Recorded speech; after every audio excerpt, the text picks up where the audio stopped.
Individual win for Luke, team win for you guys. You shot 29 under par. Just how proud are you of this team? How they started to how they finished.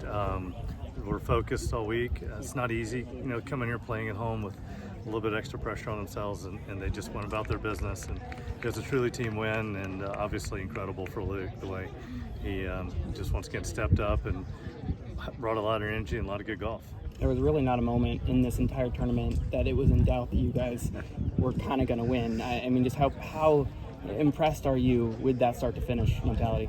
Well, it might have seemed that way for you guys, but golf's hard, and anybody can have a bad day, and the numbers can add up to where there's more than one. So I felt like we did get off to a good start, and that was really important. And then yesterday's round tapped onto it, and we got out to a good start again today. So while it might have seemed like it was one-sided from the start, it definitely didn't feel that way from our end.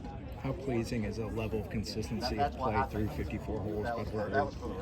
It is, and one of our things, we want to continue to get better every day. And like I said, we were a decent ways up on the cut line and on winning going into today, but the main thing is we want everybody feeling good leaving here and building on it, and what can we do to get better, because this is a step. This wasn't the ultimate goal starting the year, and we didn't take it for granted by any means, but we do know there's something out there that we didn't get last year, and you have to have a tee time to get there, so we have one.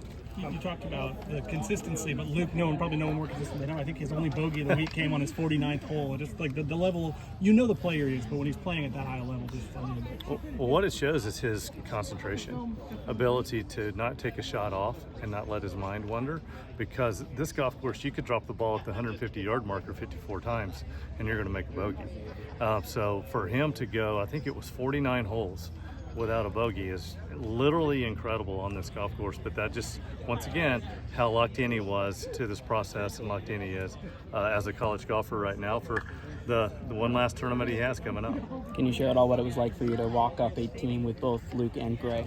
Well, we talked about it.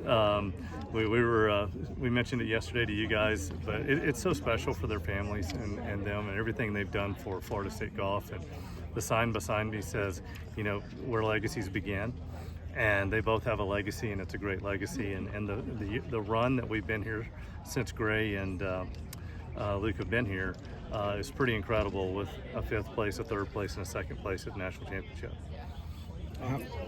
Obviously, the last round here for them, but they still got, like you said, you got another thing going. How have you seen the motivation and the hunger really kind of emerge from these guys over these last few weeks as they head towards the playoffs?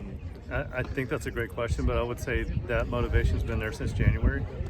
We were in a tournament in Virginia, and we had some reporters there come up, and they thought it was the first round when they were walking around their team, because it was a practice round and how focused our guys were, and not kidding. And they said your guys were so different than everyone else during a practice round. And it showed there that week, and now come out here and did the same thing, and I would expect us to do the same thing next week. Can't guarantee how we play, but they'll be ready to play. It's a long week out there. How much do you think the last couple of years, the deep runs you've made, and helped experience-wise making this trip this time? That's experience helps from the coaching staff, how to rest them, what to do, and when to leave. Different things on a 6:30 or 7 o'clock tee time out west. We try to stay on East Coast time for the most part, but that's hard too if you're there for 7 or 8 days.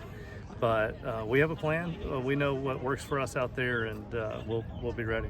I know since you guys lost in the national championship last year, you've probably been excited to get right back to that moment. So now that it is pretty much here, just what's your mindset? I'd probably have to talk to some of the other coaches on staff that have finished second or won a national championship. I still haven't watched that on TV, so and I'm not going to. But I think when I get there and the players get there, I think we'll be a little aggravated.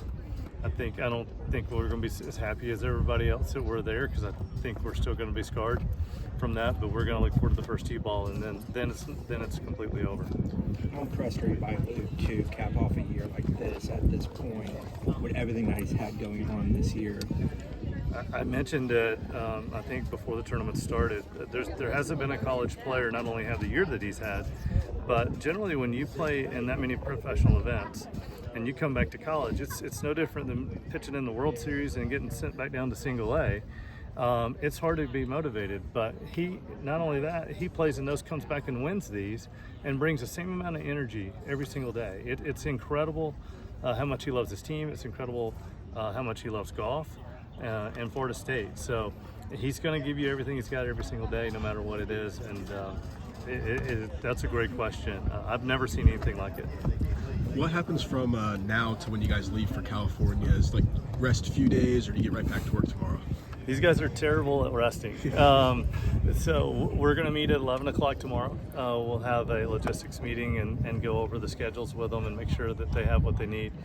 And then we'll have a practice. We'll probably go to lunch together, and we'll have a practice tomorrow afternoon. One of the big benefits to hosting is we don't have a travel day tomorrow. So we're here, and we'll take advantage of that. But it'll be just a normal practice on Friday, Saturday, Sunday, and Monday. And then on Tuesday, the team will depart. But Luke and I leave Sunday for the Ben Hogan Award in Dallas. We'll be there Sunday, Monday. Thank you, Coach.